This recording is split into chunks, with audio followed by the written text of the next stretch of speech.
It's Thursday, February 12th, 2009, and it's got to be 420 somewhere in the world. I'm your host, Radical Russ Belville. Produced and distributed by the National Organization for the Reform of Marijuana Laws in Washington, D.C., this is your NORML Daily Audio Stash, the growing truth about cannabis.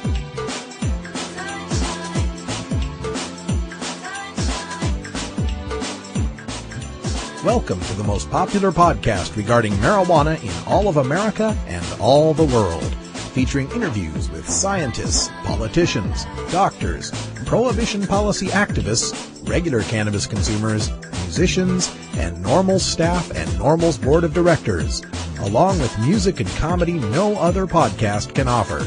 You can always find out more about our show at our website, stash.norml.org, and continue the education and conversation on our blog as well.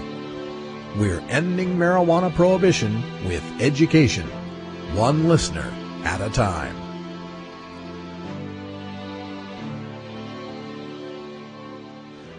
The podcasting and blogging technology for the NORML Daily Audio Stash is provided by Red Aphid Interactive Media. For your professional web design needs, visit redaphid.com.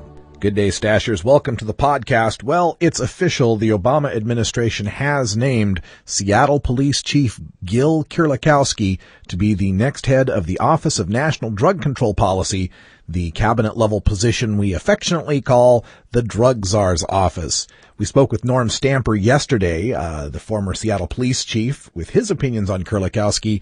Today we'll be speaking with Vivian McPeak, the director of Seattle Hemp Fest, for his opinions on Kierlikowski as the new drug czar.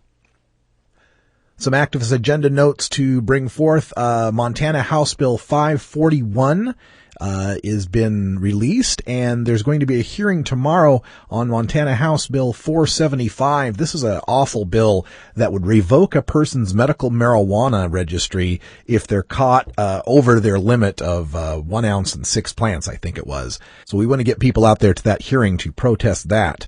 Also, tomorrow in Vermont, there is a lobbying day. Check the activist agenda online for more details. And this weekend on Saturday on PBS, the Independent Lens documentary on the racial profiling in Tulia, Texas, will be rebroadcast 4 p.m. Eastern Time. Check your local PBS listings for more details. Now, coming up on today's Daily Audio Stash, we'll give you all the news that's reverberating around the cannabisphere, including this story about the Latin American presidents and their report on the U.S. drug war. We've also got an update on the Michael Phelps situation and the criminal investigation down in South Carolina. Also, we've got another one of our audio essays from former Stash host and founder Chris Goldstein, this one also on the Kellogg's and Michael Phelps incident.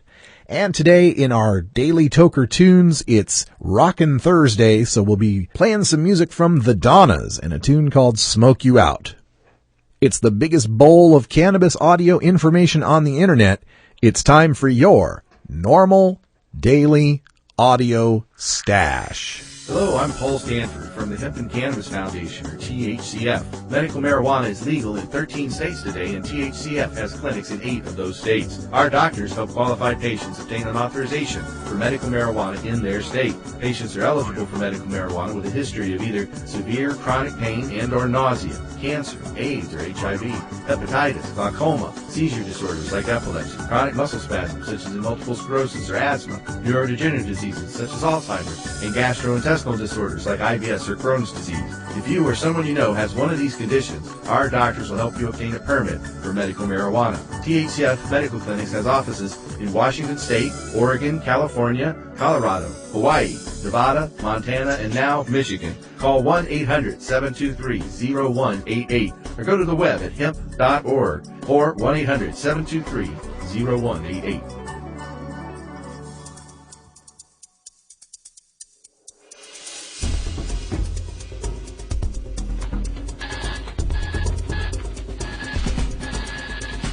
Now it's time to take a look at the latest stories about marijuana from news organizations across America and around the world in our NORML Daily Audio Stash.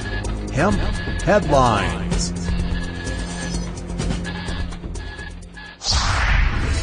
Latin American ex-presidents urge U.S. to decriminalize marijuana, rethink the drug war. Mexico City. As drug violence spirals out of control in Mexico, a commission led by 3 former Latin American heads of state blasted the U.S.-led drug war as a failure that is pushing Latin American societies to the breaking point. Former Brazilian President Fernando Henrique Cardoso, in a conference call with reporters from Rio de Janeiro, said, quote, "The available evidence indicates that the war on drugs is a failed war. We have to move from this approach to another one." End quote. The commission, headed by Mr. Cardoso and former Presidents Ernesto Zedillo of Mexico and Cesar Gaviria of Colombia, says Latin American governments as well as the U.S. must break what they say is a policy taboo and re-examine U.S.-inspired anti-drug efforts. The panel recommends that governments consider measures, including decriminalizing the use of marijuana. The Wall Street Journal article also cites work by the Brookings Institution that confirms that there is as much supply and demand for drugs as ever, despite declaring all-out war on drugs. Naturally, the prohibition addicts who got us into this mess say that the decapitated dead bodies on the streets of Tijuana and Juarez are just signs that the total victory over drugs is just around the corner. John Walters, former director of the White House Office of National Drug Control Policy, said, quote, "It's not true that we've lost or can't do anything about the drug problem," end quote, and cited security improvements in Colombia. Mr. Walters said increased violence in border areas of Mexico was partly a result of criminal organizations compensating for reduced income from the supply of drugs by turning to other activities, such as people smuggling, and continuing to fight over turf.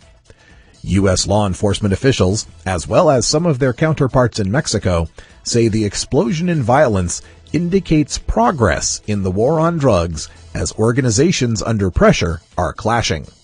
A senior U.S. official said Wednesday, quote, "If the drug effort were failing, there would be no violence. There is violence because these guys are failing. We're taking these guys out. The worst thing you could do is stop now." End quote. Yes, I see. It's a few dead-enders. We're in the last throes of the narco-trafficante insurgency, if you will. The surge is working. We just have to have patience. We're turning a corner in the drug war. All we're missing is a mission accomplished banner on a boat in the Rio Grande. Mr. Former Drug Czar Walters, how many dead innocent Mexicans do there have to be before we're sure we've finally won? Sports notes. Ski champ out after alcohol party injury. Motocross rider dies of head injuries. Pouring champagne proved a dangerous business for Lindsey Vonn. While celebrating her downhill victory at the World Alpine Skiing Championships in France, the American star grabbed a broken champagne bottle and cut a tendon in her right thumb. She underwent surgery Tuesday. Vonn's problems began when she couldn't open the champagne bottle because the cork broke. Someone extracted the remaining piece of cork, breaking the bottle in the process. Vonn didn't realize what had happened and grabbed the damaged bottle as the champagne flowed. However, Vonn wasn't photographed smoking a bong, so she will be allowed to continue competition with a splint on her hand.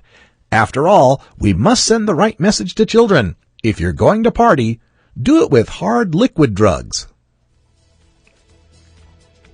Jeremy Lusk, an American freestyle motocross rider, died of head injuries after crashing while trying to land a backflip in competition at San Jose, Costa Rica. He was 24.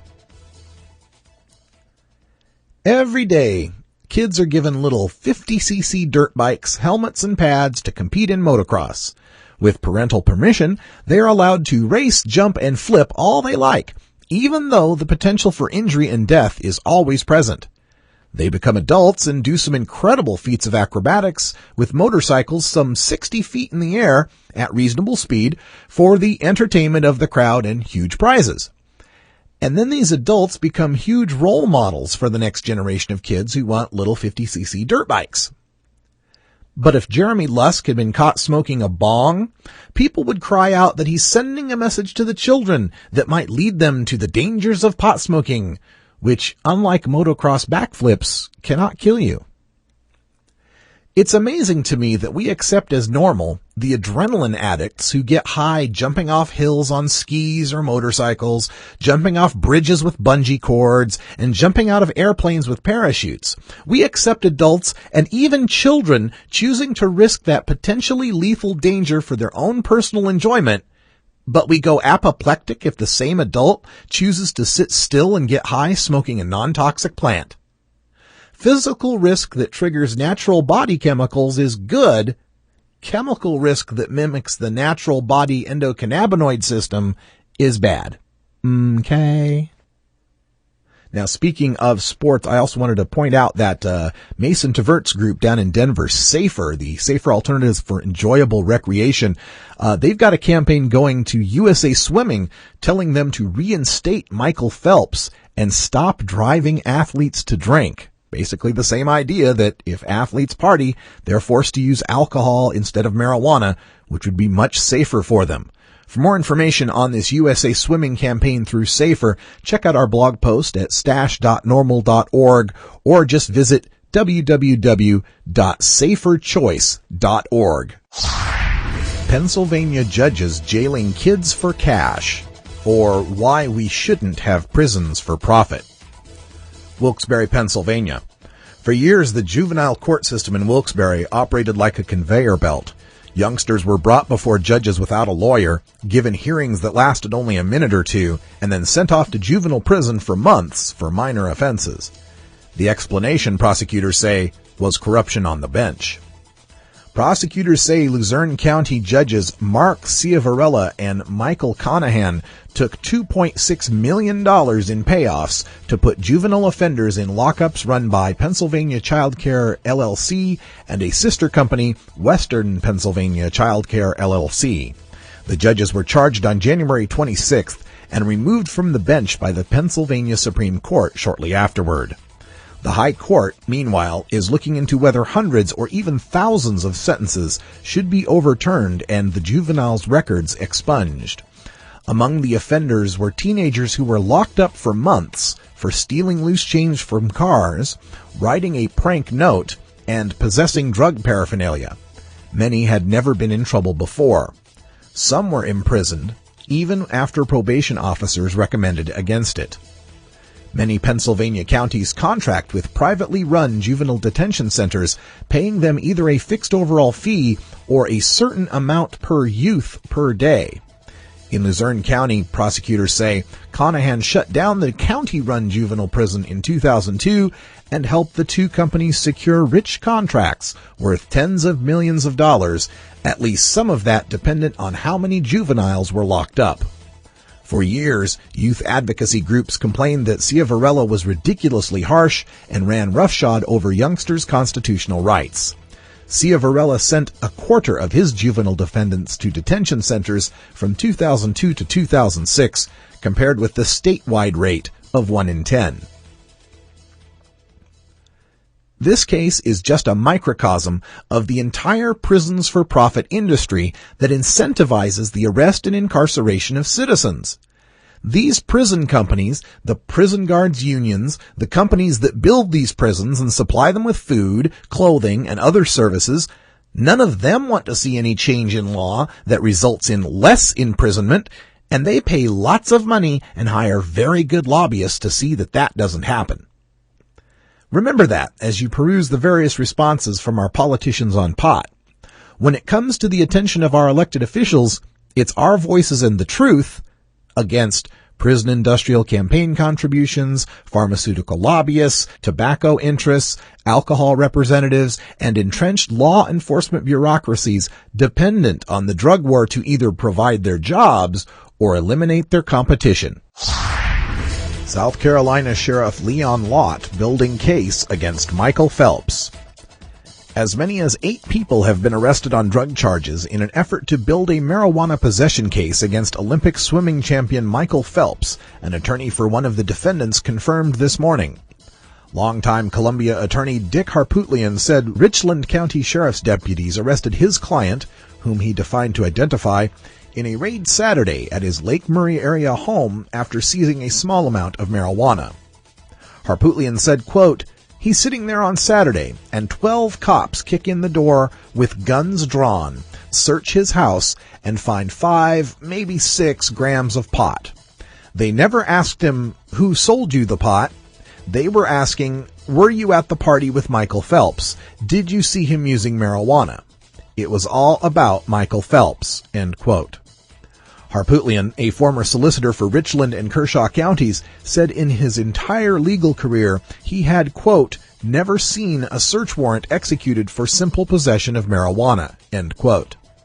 Deputies seized 4 laptop computers, a desktop computer, and a computer storage drive from his client's home, supposedly to try to find evidence against Phelps, Harpootlian said, adding they refused his request Wednesday to return the items to his client.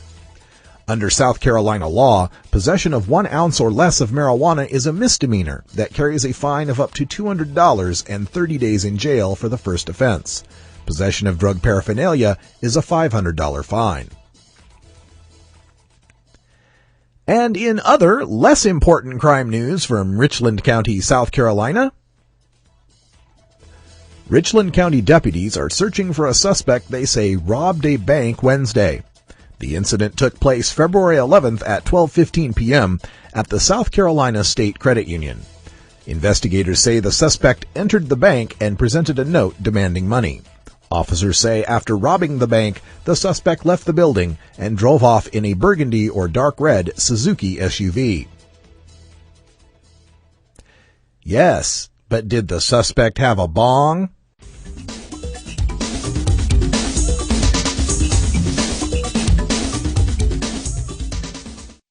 Hey, how's it going? My name's Will. I don't work at a used record store. I don't own an iguana, although I'm sure they make great pets. I don't have dreadlocks or play the acoustic guitar. I can remember quite well, thank you, and no, I don't constantly have the munchies.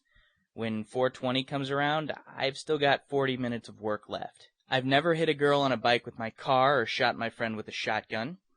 I've never had to apologize for letting a girl I was watching drown in a pool while I was getting high because, duh, I wouldn't be getting high if I was around children. I'm a regular guy who works regular jobs, just like the majority of all Americans who use marijuana occasionally and responsibly. My name is Will, and I'm normal. Well, today we just got news, the official news that confirms Seattle Police Chief Gil Kurlikowski has been appointed as the Director of Office of National Drug Control Policy, aka the Drug Czar. So I've been going through the Rolodex of Washington contacts that I have and wanted to speak now with Vivian McPeak, the Executive Director of Seattle Hemp Fest. And Vivian, welcome to the show. Hello, fellow stashers from the great metropolis of Seattle. How you doing, Russ?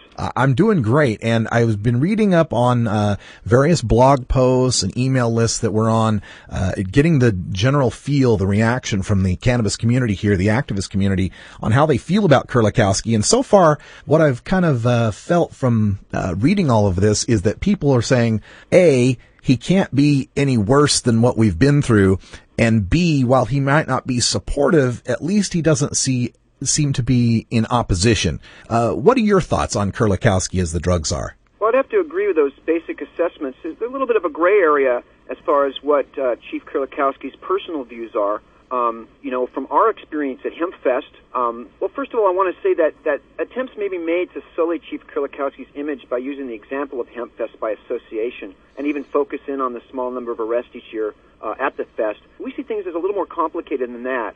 Gil Kurlikowski inherited a policy from Norm Stamper, the former chief of police, and our mayor, Greg Nichols, inherited a policy from our former mayor, Paul Schell. And so there's a lot of factors that come into all this stuff. But as far as our experience is concerned, the Seattle Police Department has had a very fair and reasonable approach with us.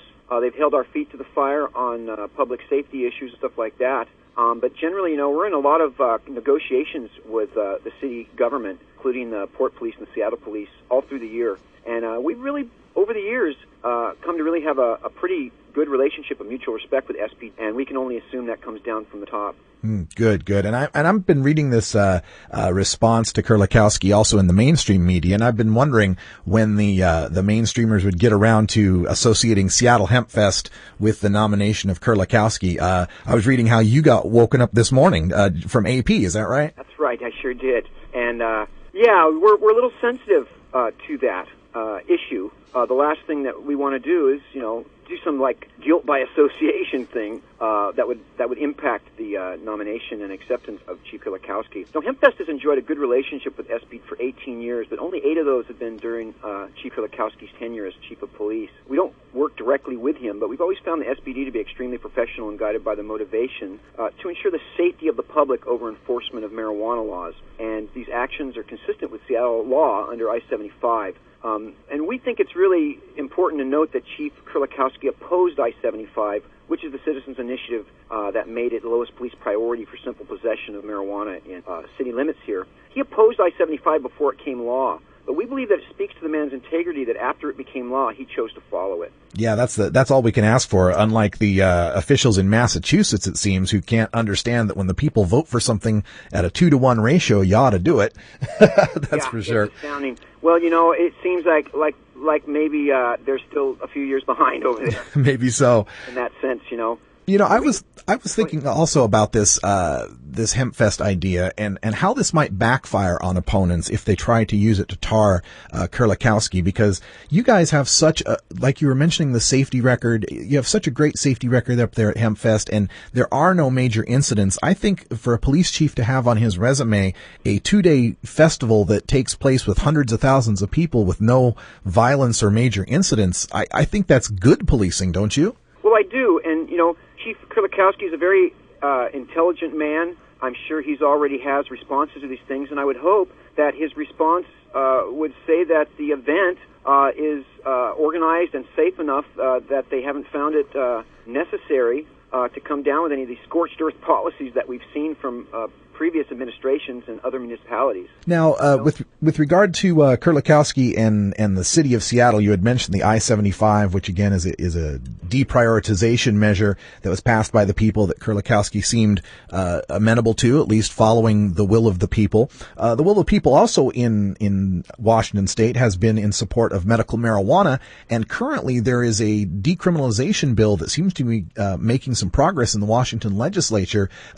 How would you feel, or do you have any indications from Kurlikowski as his perspective on those types of issues outside of the Seattle area? Well, Russ, I could only speculate. Yeah. But seeing as how Gil Kurlikowski comes from a region that has been kind of, one of the leading forces for reform in the last several years, I can't imagine him not having, he's got the advantage of personal experience of seeing how these policies have played out in his city. Yeah. And the sky has not fallen. The violence has not risen. Youth has not risen.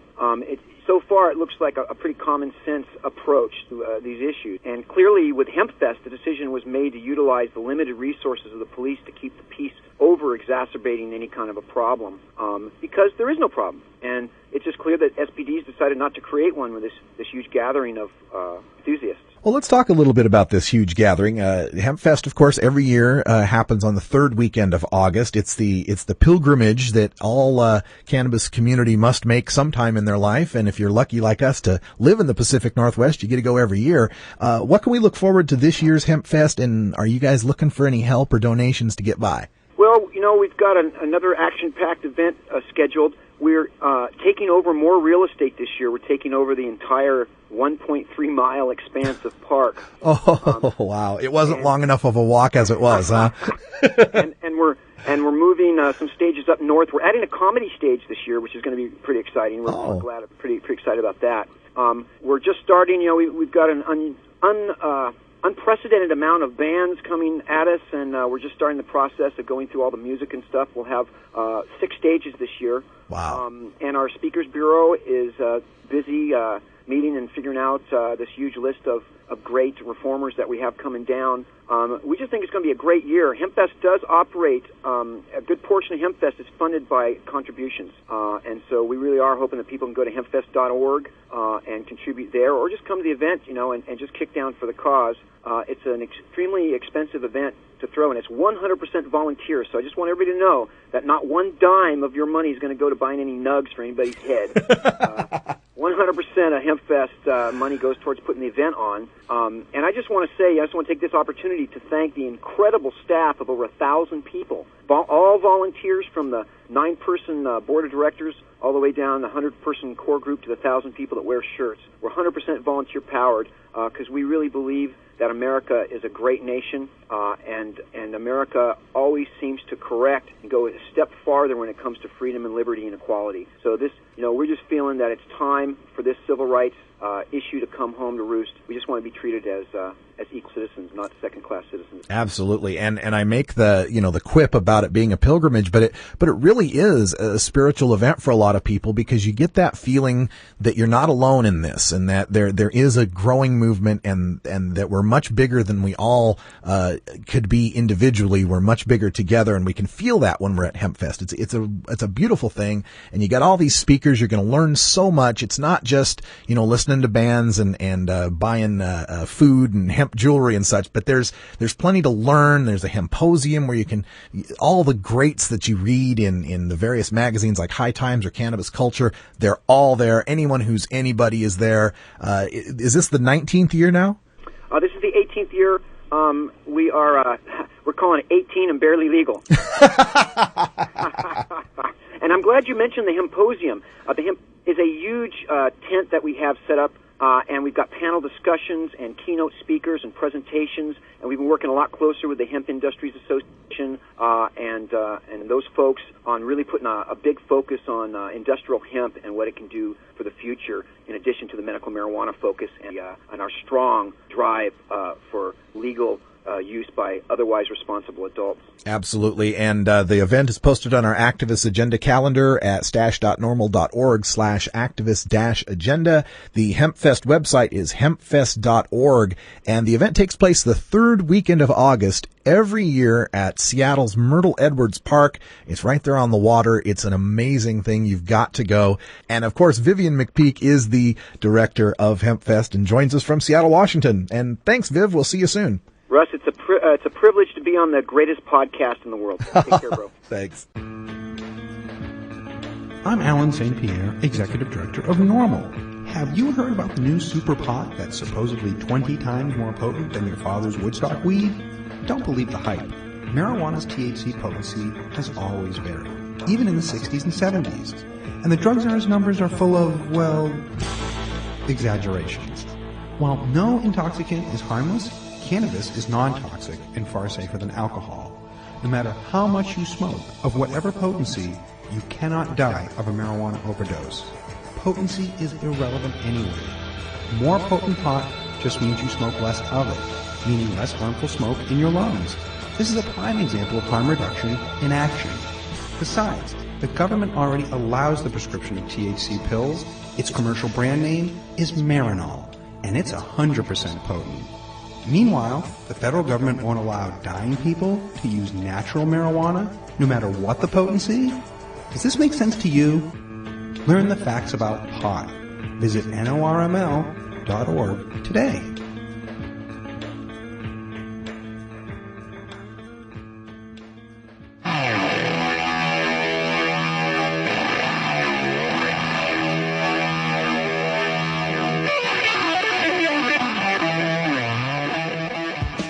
The battle to end adult marijuana prohibition can sometimes seem endlessly frustrating and impossible to overcome. One way we bond as a community and draw strength to continue is by rejuvenating our spirit through art and music. The Marijuana Music Awards exist to recognize those sonic artists in all genres of music who feature a ganja-friendly message to motivate and inspire all the cannabis community. Our daily Toker tunes, brought to you by MarijuanaMusicAwards.com, feature the finest in blues, rock, jazz, hip-hop, rap, reggae, country, bluegrass, and dance music to enhance that 420 feeling and refresh all you stashers for another day on the front lines of the drug war. Enjoy this cut from MarijuanaMusicAwards.com and visit our blog at stash.normal.org to learn how you can vote for your favorites and enter your toker tunes in the 2009 Marijuana Music Awards.